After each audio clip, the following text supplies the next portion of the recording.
Hello, for those of you that don't know me, my name is Ellie Rideout and I am one in four. One in four that I never wanted to be and never thought that scenario was ever going to happen to our family. So when I say I'm one in four, I'm going to touch on a subject that doesn't get talked about often enough, and I'm going to share my baby girl's story. And my story and my family's story.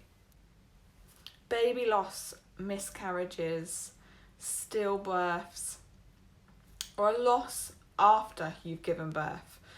I feel not a lot of us talk about it, and when it was happening to me, I generally felt like it was only happening to me. I didn't realise how many people on my Facebook, how many people that I was friends with, or even family members who had gone through what I was going through until I was going through it.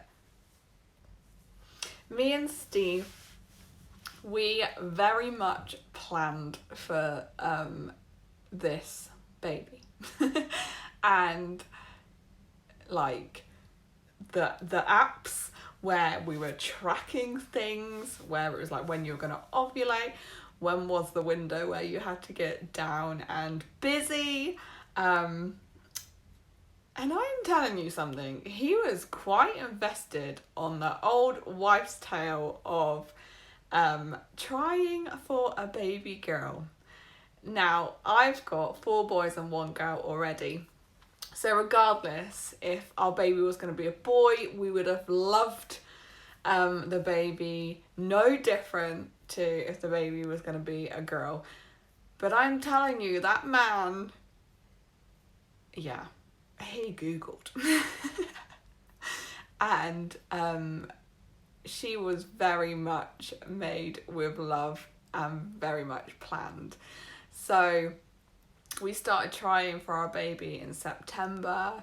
I knew when to pee on that stick, but to be fair, I peed on the stick earlier. It was like 10 days earlier before I was due on. And I did the classic, get it from Amazon so you don't walk into any shop, so no one knows what's happening. I don't bump into friends or family and it's like, oh my goodness, you got a pregnancy test. So I did the Amazon next day delivery. I think we just know, right? When our bodies are changing, we just know. So I knew I was pregnant before I even peed on that stick. And I also got, because I really wanted to make it so special, this announcement, this was going to be the last time we ever, the last pregnancy, the last baby. So I bought some scratch cards, because Steve he's a scratch card crazy person. He will buy a scratch card every single time he goes into the shop. And I thought, if I said, oh, I bought this the other day, you scratch this one off and I'll scratch the one that you bought off, because we have this thing in our family that I'm really lucky and I predict things, or I can say what's going to happen, and whenever I buy a scratch card, I'm normally always a winner. No joke, it's crazy. So we did that. I actually thought, I'm going to wee on this stick. I think I did it on the 10th of October, which would have been a Thursday, or it would have been the 9th of October. Anyway, it was a Thursday, and the Amazon delivery man came like 2:30, and I thought, I'm just gonna have a bit of a test. So like an afternoon wee, but it was the 2 lines were there. First response. Steve gets up to do his milking at like 3:30 in the morning. So I knew that I wanted to use my first morning pee the next day on the Friday. I would have to get up when he gets up, do the test, half asleep, and it came back a lot darker than the day before. And there we go. Pregnant. First try. What's going on? I haven't had any pregnancies for like over 6 years. And we were pregnant. And mind you, our little boy Leon had been wishing for a baby sister for every Christmas, asking Father Christmas. It was quite embarrassing when you're out and about. Wishing on his birthday candles every year. And literally about 3 months before I gave Steve the green light that we are going to try for a baby, the kids were talking about it all the time, and I'm like thinking, are they in my head? Do they know what's happening? Do they know that I'm like thinking of saying yes, let's just try for a baby? So it was really weird. We were very invested as a family that we were gonna have another baby. We planned on keeping this quite a secret until like our 12-week scan. Anyway, true Ellie style. Oh, horrific morning sickness. I was puking morning, lunchtime, evening. The smell of food, oh my goodness, I couldn't even think of food. If I thought of food, I'd be yakking. And I was being sick so much. And my kids pretty much thought I was actually quite ill. They were thinking, oh goodness, mummy's gonna have to go to hospital or something. And we were keeping the secret that I was pregnant. And we planned on telling the kids for Leon's birthday, which was the 26th of November.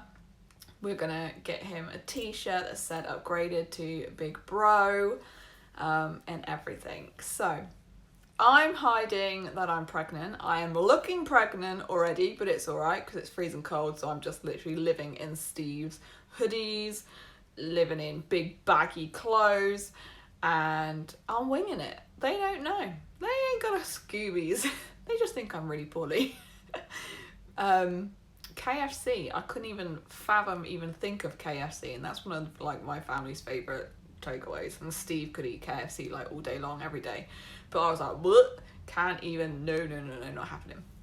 So we went for a scan on the 19th of November. So they thought I was a more along. So we had actually a scan before then. We had like, I was only 8 weeks when they thought I was 12 weeks. But we saw the heartbeat and everything was great, but come back, I think it was like a couple of weeks later. So we went for my 12-week scan and had my scan. A sigh of relief, because honestly I was puking. I was thinking I was going to puke this baby out of me. I was worried about the sickness because I knew I was sick with Leah, but I was really sick. And we were absolutely over the moon, like tearing up, saw the heartbeat, kicking around. Everything was just amazing. She did say on the scan that there were 3 areas of like blood pockets of blood, and she just said that will come out for your pregnancy. It'll probably be a brownish colour. Just expect it, don't freak out, it will come out. And I spotted with the twins, so I didn't think anything of it. That evening, we're like, hiding the scan photos, getting really excited about telling the children. That evening, I was literally led on the sofa and I just felt this pop. It was weird. And I shot up and I had leggings on and I could just feel this like liquid running down my leg. And I made my way to our ensuite because no one knew, don't want to freak the kids out, hid in my ensuite and then shouted for one of the kids, go get your dad. And there was blood everywhere. It was not a little bit of blood, it wasn't a little bit of brownish blood, nothing like that. It was loads, like dripping down my leg. Didn't have any stomach cramps, so I thought, oh, okay then, right, let's phone the early pregnancy unit. They got us in for a scan.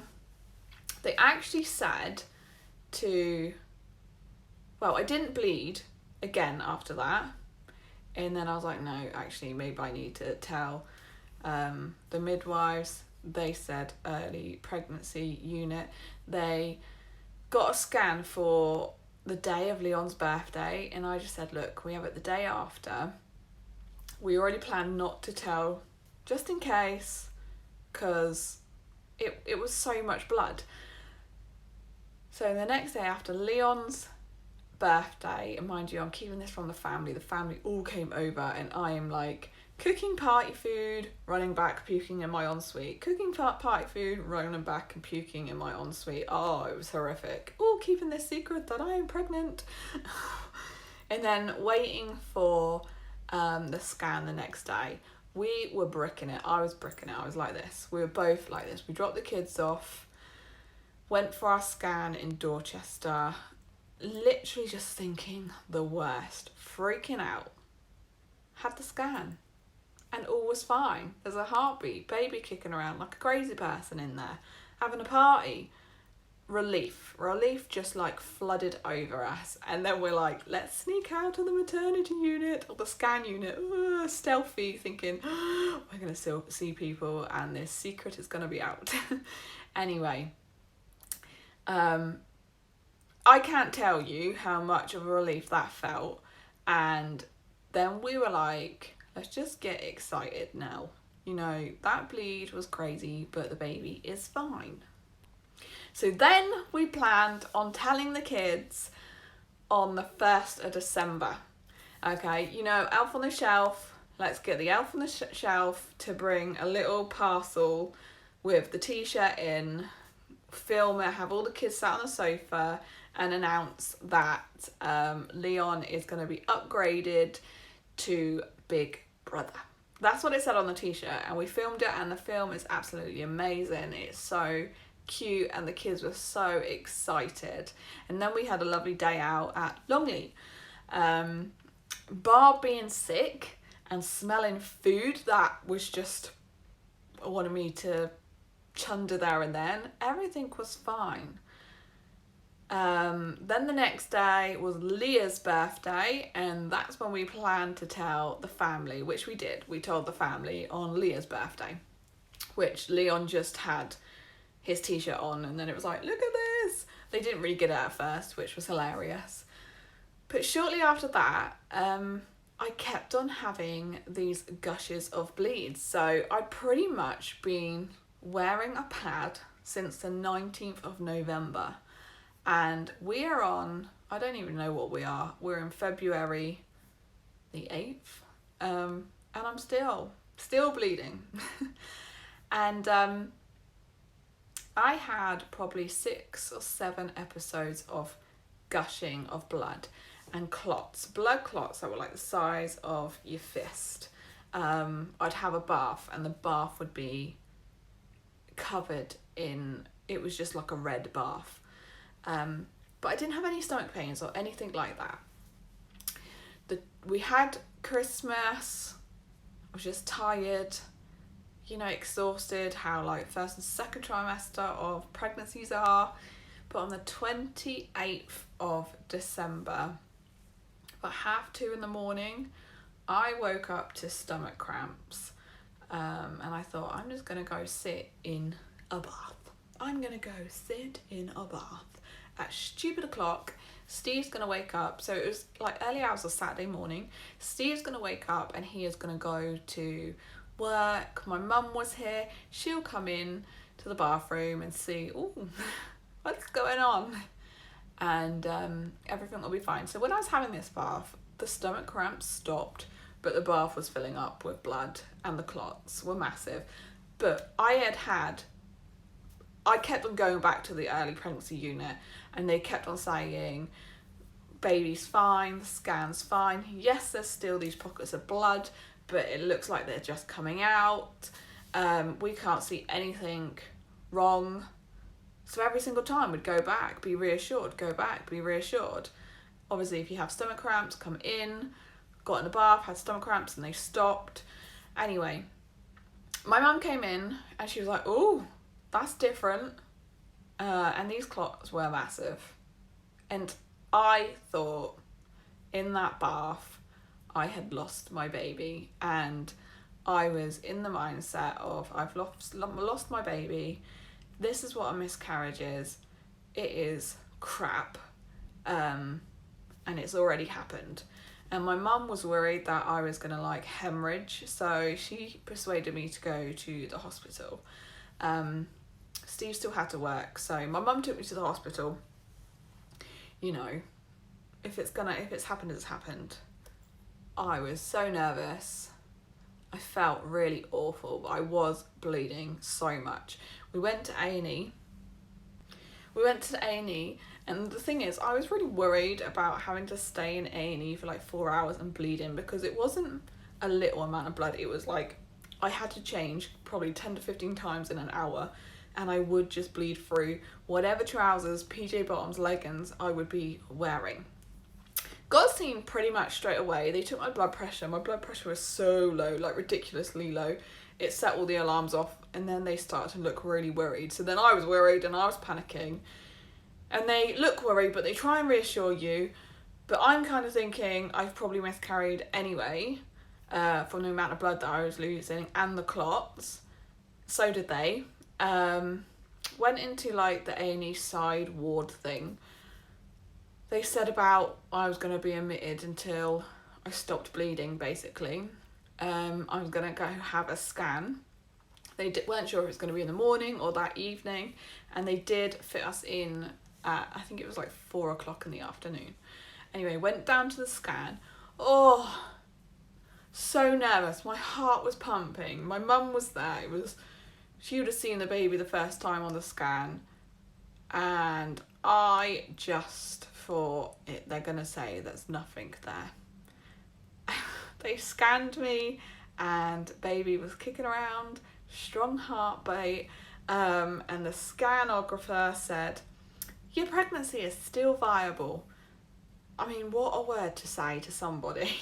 I think sometimes these words need to be like changed. Your pregnancy is still viable. I'm thinking, I can feel the flutters.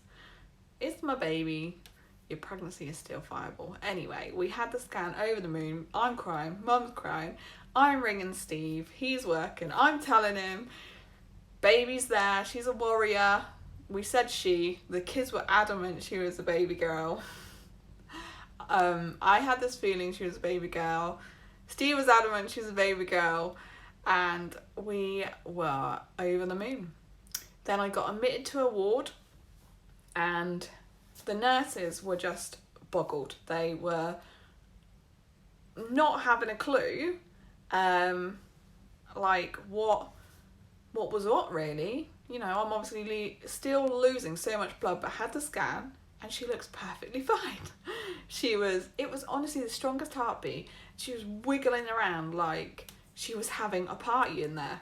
So I informed all the family, and I thought, I laid in that hospital bed, and I was wheeled to room number 23, and the 23rd of June was her due date. So I find that a bit crazy.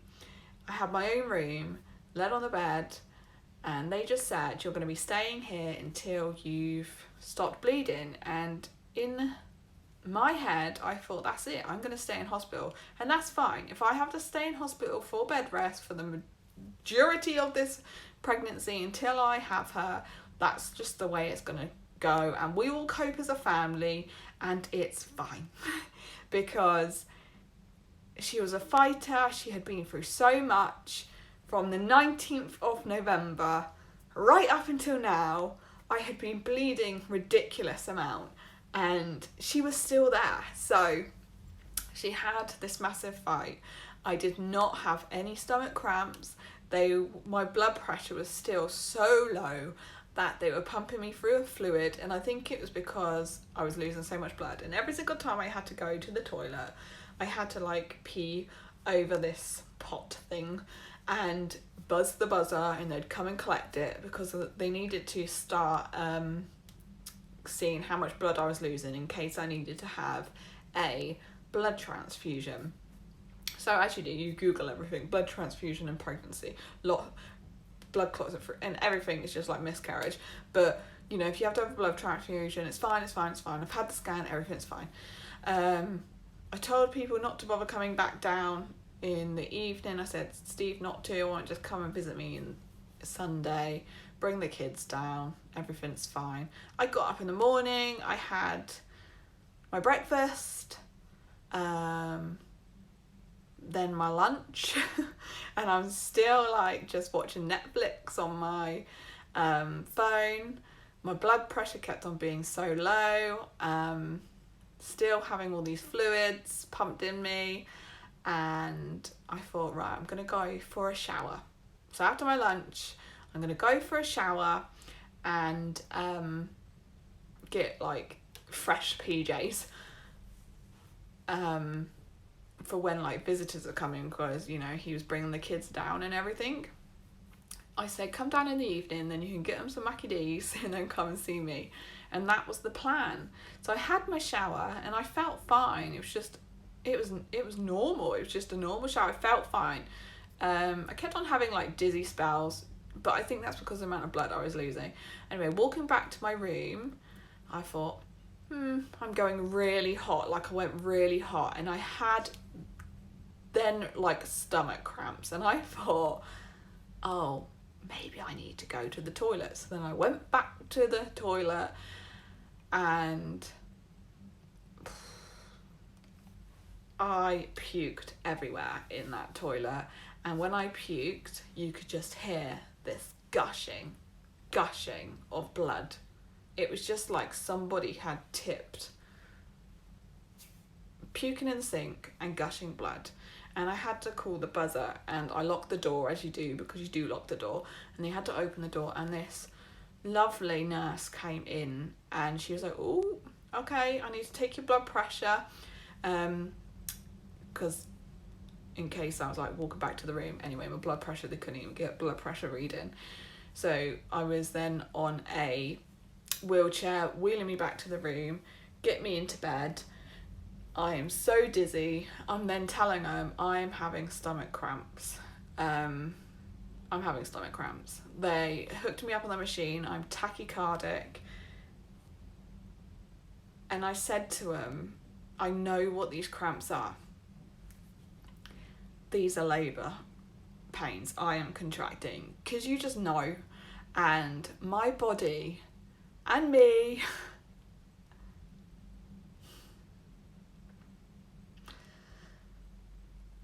For anyone that's ever been through labour, when your body is contracting, you can't do nothing about that. It's just doing its thing.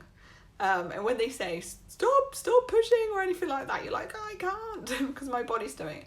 I used everything possible to try and fight my body contracting. And everyone was in the room. I had this really lovely, she wasn't a nurse, she was like a trainee nurse, and she was so lovely. So it's me, this trainee nurse, and this gynae doctor in my room. And I don't think they thought, you know, I was going to give birth.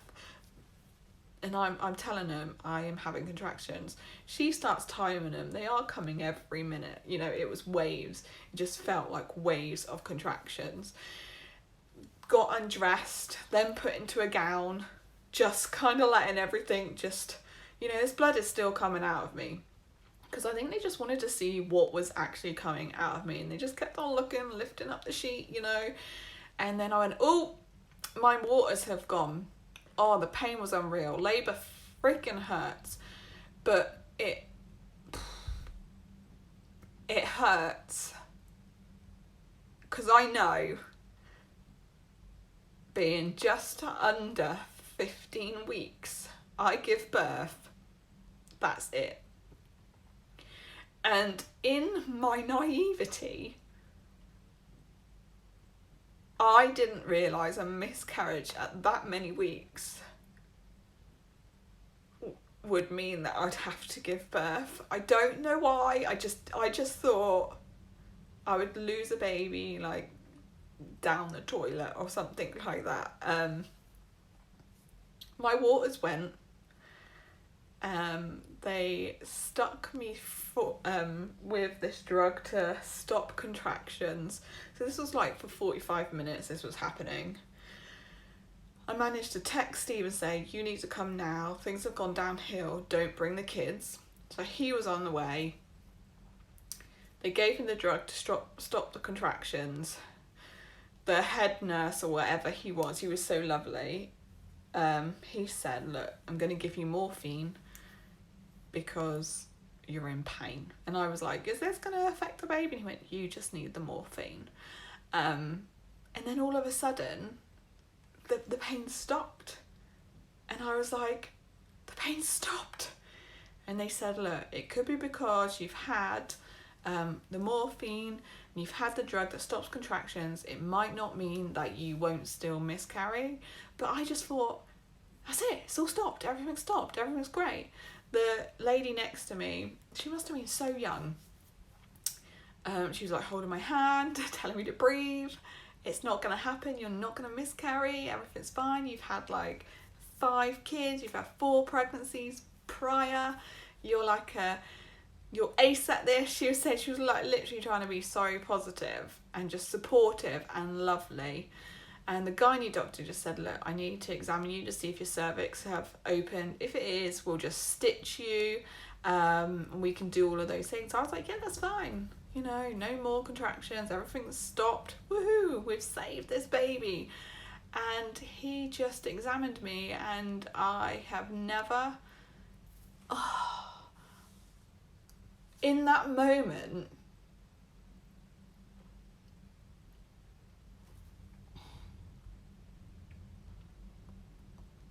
that moment I will never, ever forget. And the smells of the room, I close my eyes, it just brings me back to then. Walking back in that hospital, it's weird, it's like a flashback of everything. And he examined me and he just said, oh, I'm sorry, Miss Rideout, but you've aborted your baby. And these words, aborted your baby, I got quite shitty with him.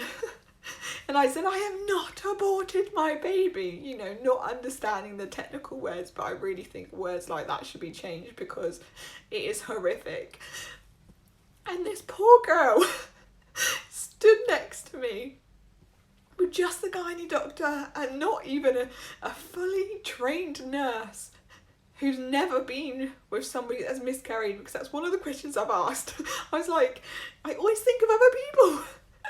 And I said, previous to like when everything started going wrong, have you ever? And she was like, no, and it's not going to happen today. And he just, you know, his hands are up there and you've aborted your baby, I'm going to remove it from your... And he just pulled the baby out.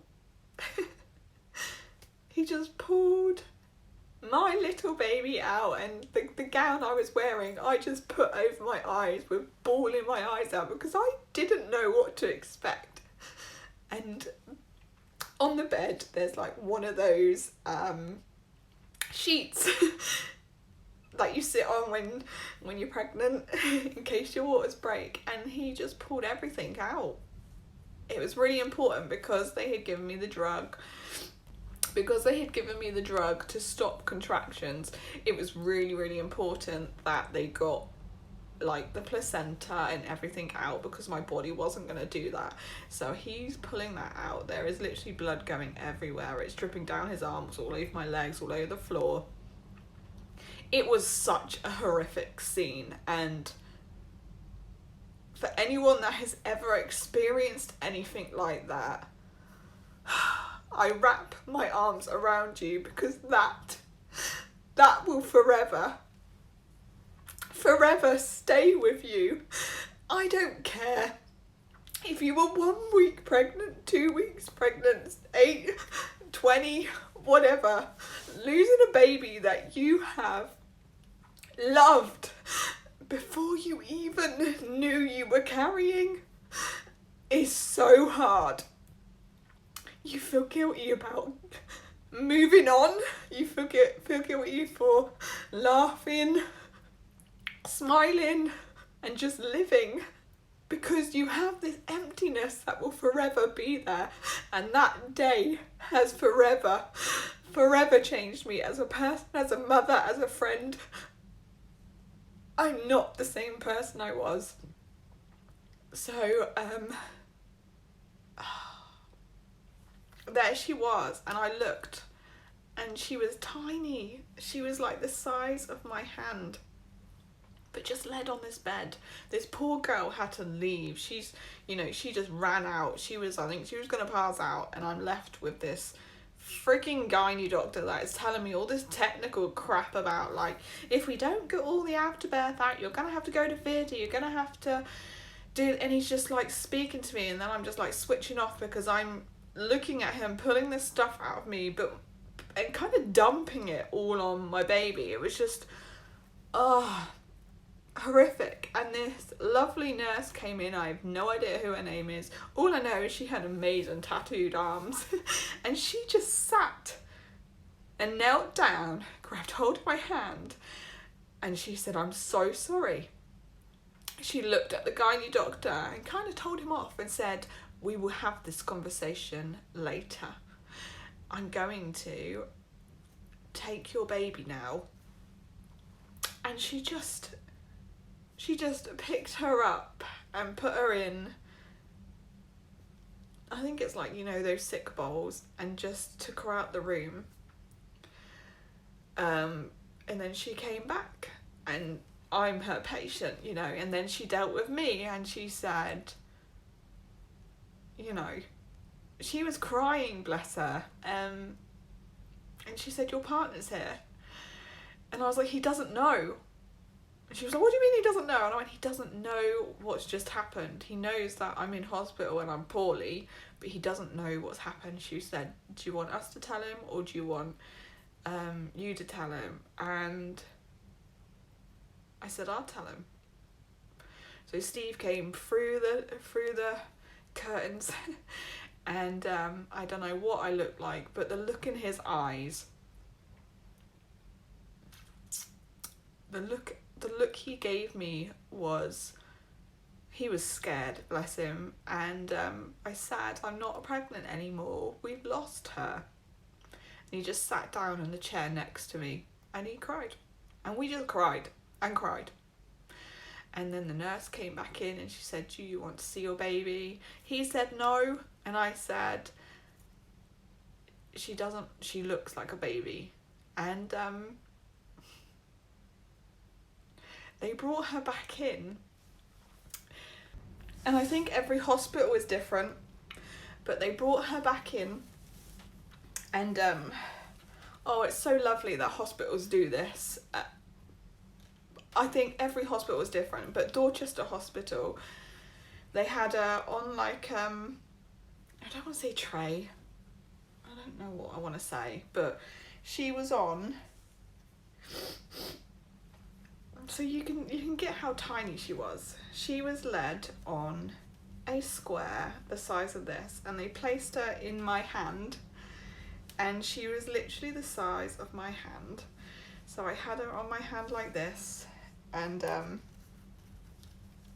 they brought a bear like this in. And I think this is so important. Now, everyone's journey is different, okay? And everyone copes in whatever way they want to. Some ladies would just get up and leave the hospital. Some ladies would not like this. Some ladies, it is whatever you want, whatever you can cope with. But I think every hospital is different. And I held her, and she was so warm, and I could feel the weight of her on my hand. And I literally just put her in on my ring finger hand, and I held her and I looked at her, and she was the tiniest thing, and she was beautiful. And to me, it was just like I had given birth and I'd gone through labour like I'd gone through labour with my other previous children, and I was just looking at my baby that I'd given birth to, who I had so much love for, and I planned this future out. We had Christmas dinner and we were, oh, we're going to have like a 6-month-old with us next year, probably throwing Christmas dinner. You just plan their whole future out for them, right? And she was just led on my palm of my hand. But what's really important for North Dorchester Hospital is this is so lovely, and this she was led on. So what happened was I got another square that I slept with that night. So when I left the ward, they switched the blankets, so that stayed with her and this stayed with me. And they switched teddies, so there's a teddy with her and a teddy with me, but this has touched her, and I can't even begin to tell you how much comfort that brings to me. And it says on here, touched by you, so I think it's like a Simba, like charity thing, but it says touched by you, 2 blankets crafted with love, 1 to embrace your baby and one for you to keep close. When the time comes to say goodbye, swap the blankets and you'll have something that has touched your baby, and your baby will have something with them that has been touched by you. So important, like that brought me so much comfort. And she asked me, she said, have you got a name for her? And I just said hope. It just came into my head that this beautiful, small baby girl needed to be called Hope. And I turned to Steve and I was like, is that all right? And he just nodded, and that is what we named her. And I'm so glad that we named her that, because I see that name everywhere, and when people talk about hope in a sentence, it's always a positive thing, and we see it on signs, we see it. So on the 29th of December at 4:45, I gave birth to my gorgeous baby girl called Hope. At just under 15 weeks, so it's just under 4 months. And I never thought I'd be 1 in 4. I never thought that you'd have to give birth or anything like that. And I even wrote on a Facebook status the night before, after the scan, I said, we have hope. So I think I named her before I even knew. And after that, you know, Steve went home. I cannot fault North Dorset District Hospital for the love and care that they gave me. They were so lovely. I have no idea if I had like a sign on my door, but down to the people that sell you magazines, they were so lovely. They kept on saying sorry for your loss. They kept on talking to me. They just wanted to talk and sit on my bed and hold my hand.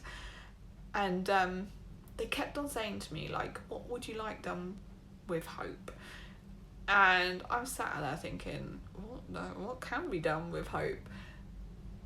And not having a clue.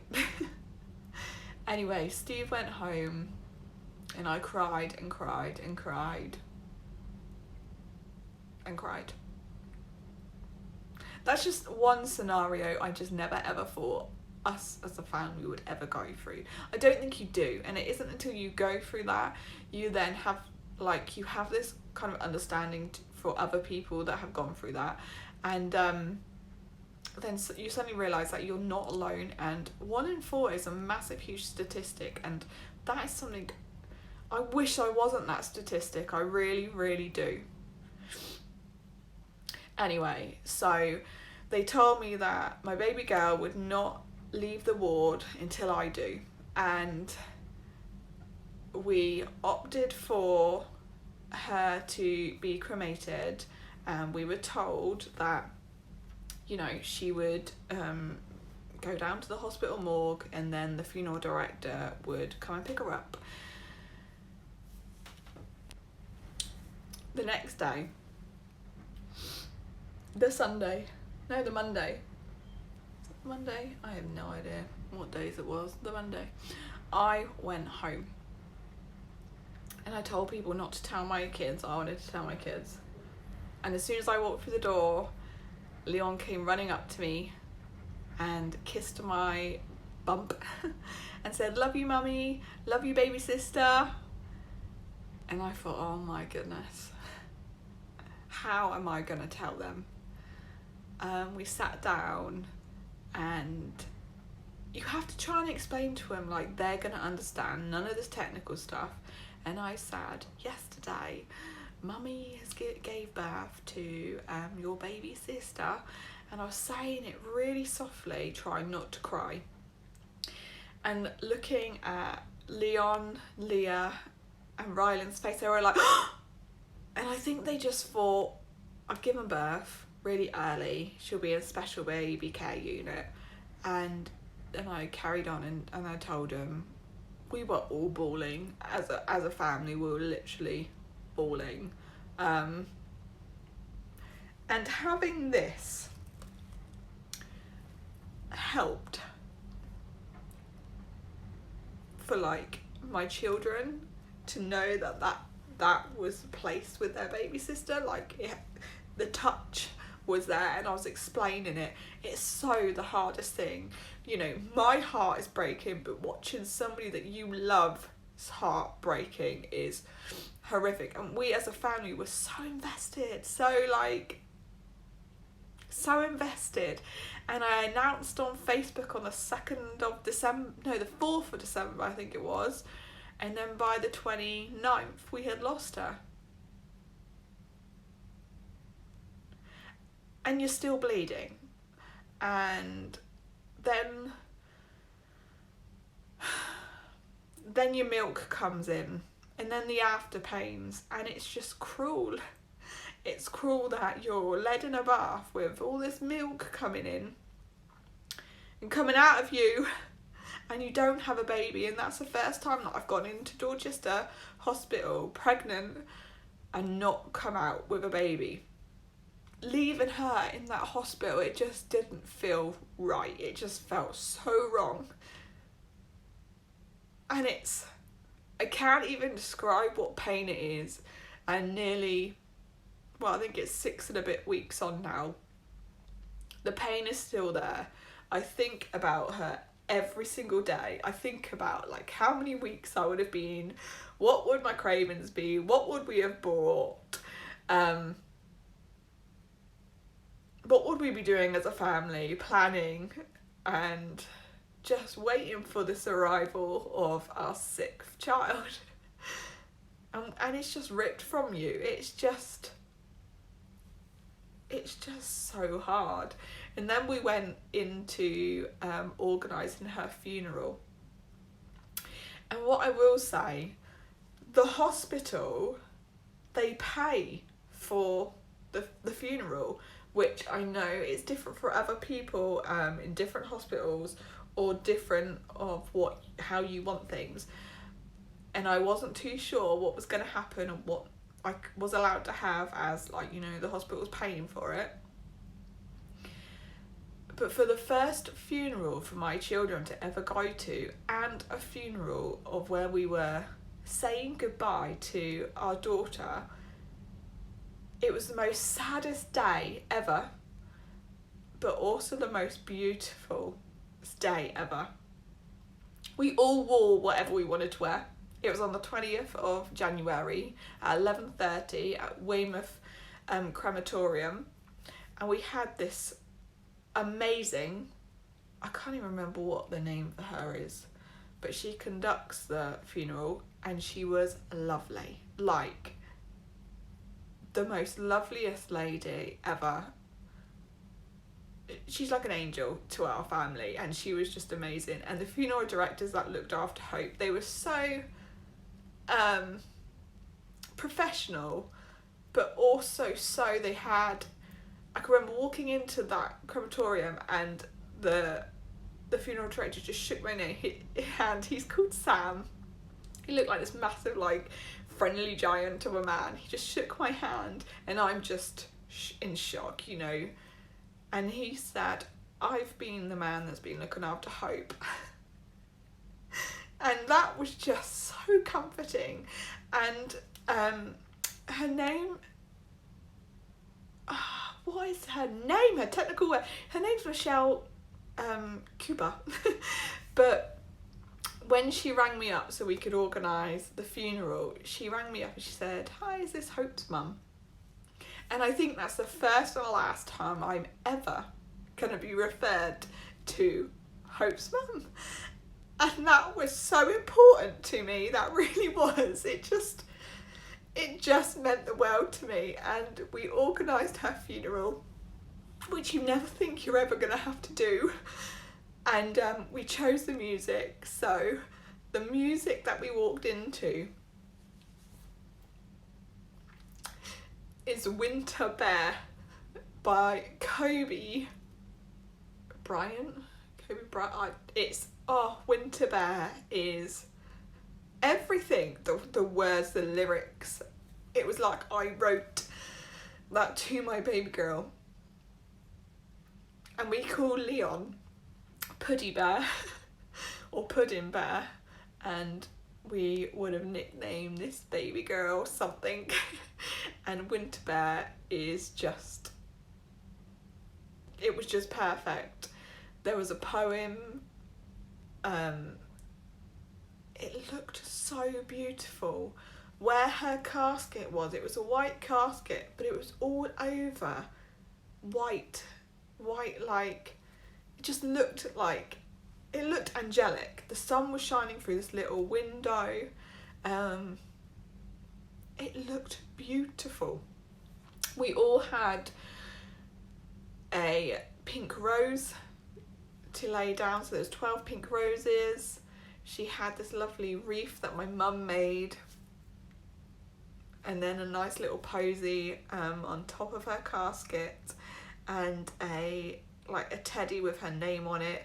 It's like an elephant that Leon wanted to give her. We walked into Winter Bear, the poem. We got up as a family to light candles around her casket. So there was 8 candles, and 3 pink ones for me, Leah and Hope, and the rest were white for the 4 boys and Steve. And the lady said, Michele said, she wanted that to happen, like when I was speaking to her on the phone, because it brings you all together as a family for the first time. So when we were stood around her casket and we're all lighting these candles, and she says, she turns to Steve and says, would Hope's daddy like to light her candle? It was just, wow, as a family we're all together for the first time. And it was just a poignant moment, and I was looking around at my kids and they were crying their eyes out, I was crying my eyes out. And the music Fly from Celine Dion was playing, and that's a beautiful song. And then the rest of the family laid their roses down, so we had 6 roses placed her casket, and then 6. Honest to God, it just looked so beautiful. And then Michele spoke about our family and how much she was wanted,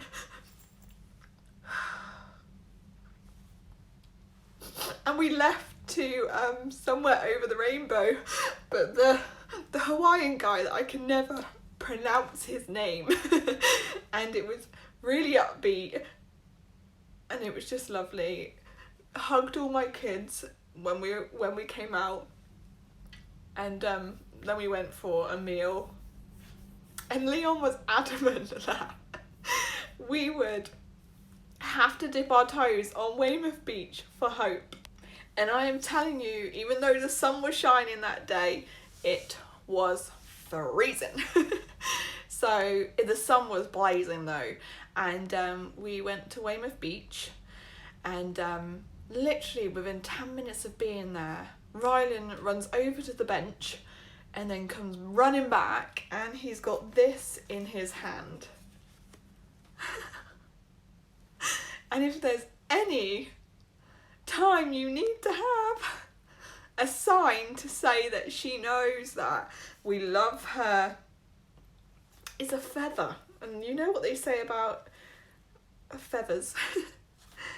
They come from angels. And it says, "I hope this brightens your day. Please take me home." And it's random acts of craftiness, kindness, Weymouth. Oh, instant like bawling my eyes out. We go on the beach, kids are running around, we dip our toes into the sea, absolutely freezing, and it was just lovely on the beach. And Weymouth is such a huge part of our family's life anyway. It's the place we had our first family holiday. I love the beach. Anyone that knows me, I'm a mermaid. I love the beach. The beach just gives me so much peace. And it was lovely, and I'm so glad I said yes to a cremation, yes to the children coming, yes to family coming, because it was just going to be me and Steve. And I just think it was so important as a family that we went and did that. The day was beautiful. It was so sad, but it was so beautiful. So now I'm 6 weeks on, and this is our baby loss story. And I say baby loss as a family because it affects us all in different ways. And if you know anyone that has ever been through this, everyone has their own story. They have their own path that they've taken, their decisions that they've made.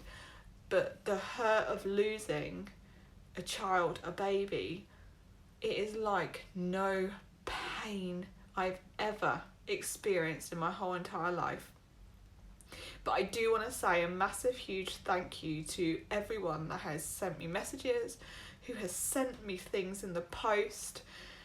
A lovely group of people, and I wear this every single day, sent me this, and it has a H on it and a feather, so I can be close to my baby girl every single day.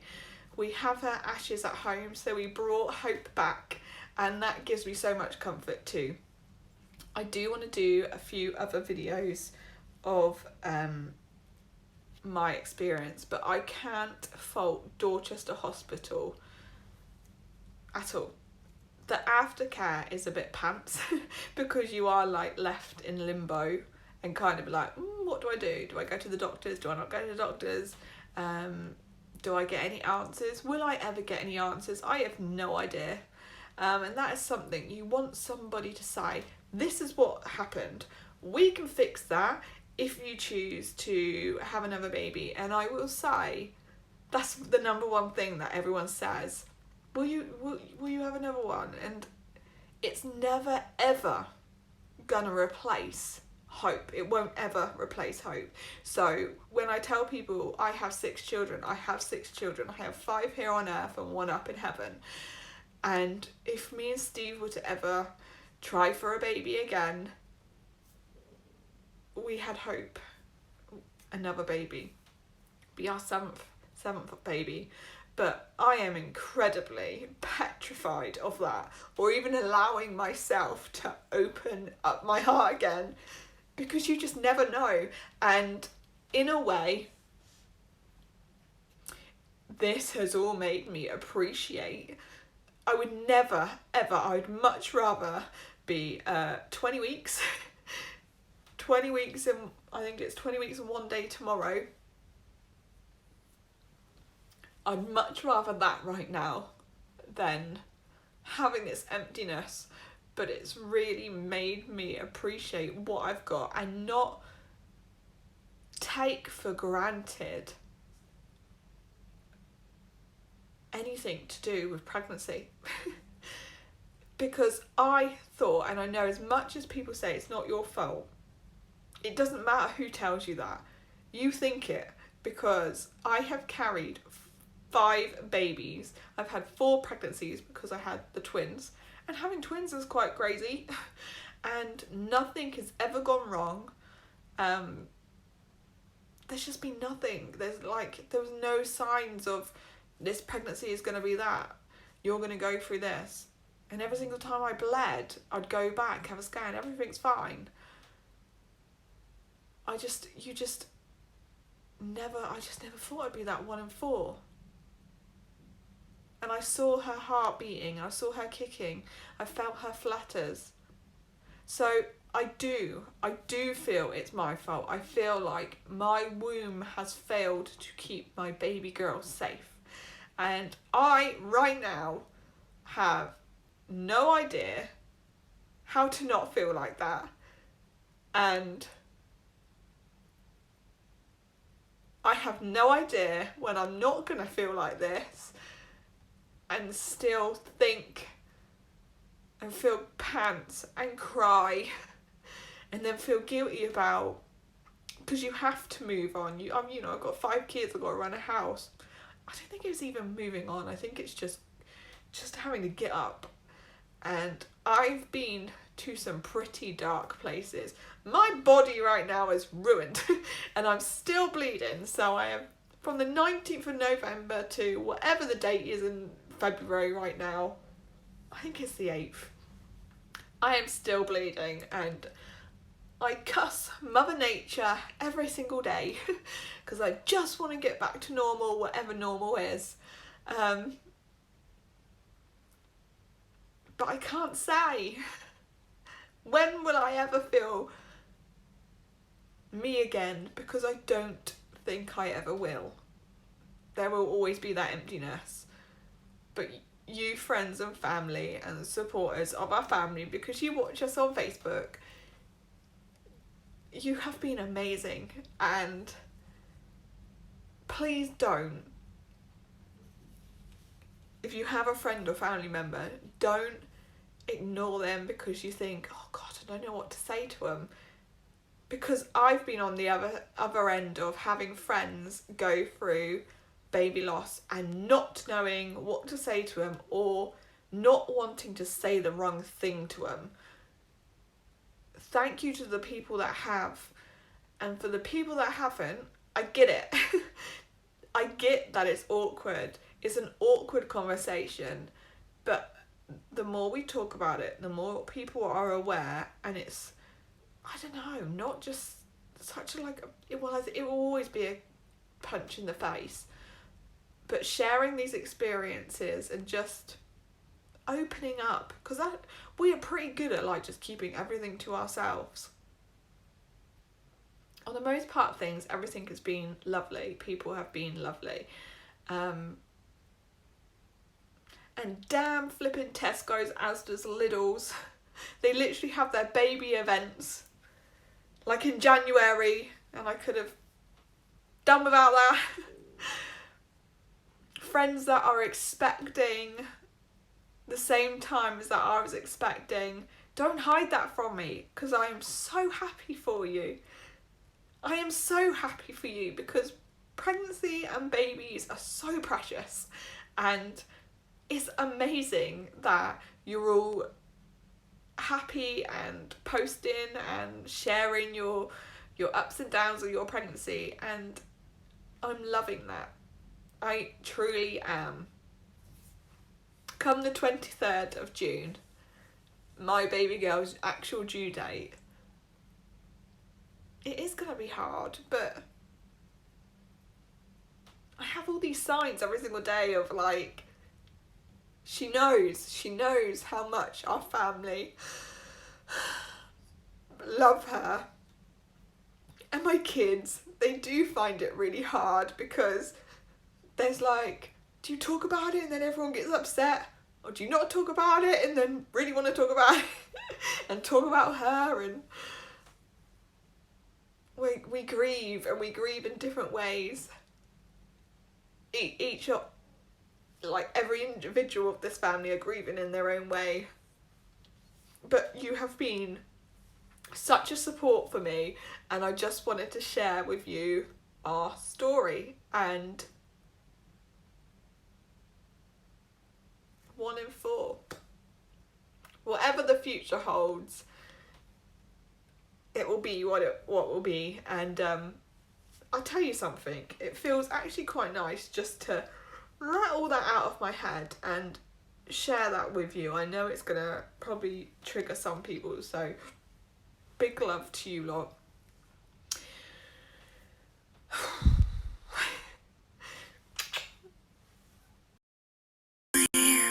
Before I knew your name, I loved you. Before I saw your face, I longed for you for all of that time,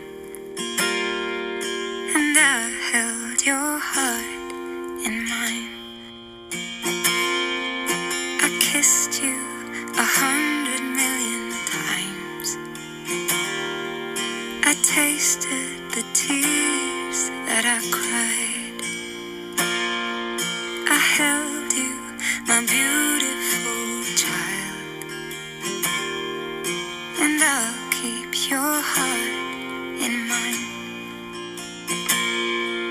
I love you to the moon and back, my little winter bear. I know you know how much that is, 'cause you're already there. And I never knew a love like this could ever possibly exist. I love you to the moon and back, as long as I live.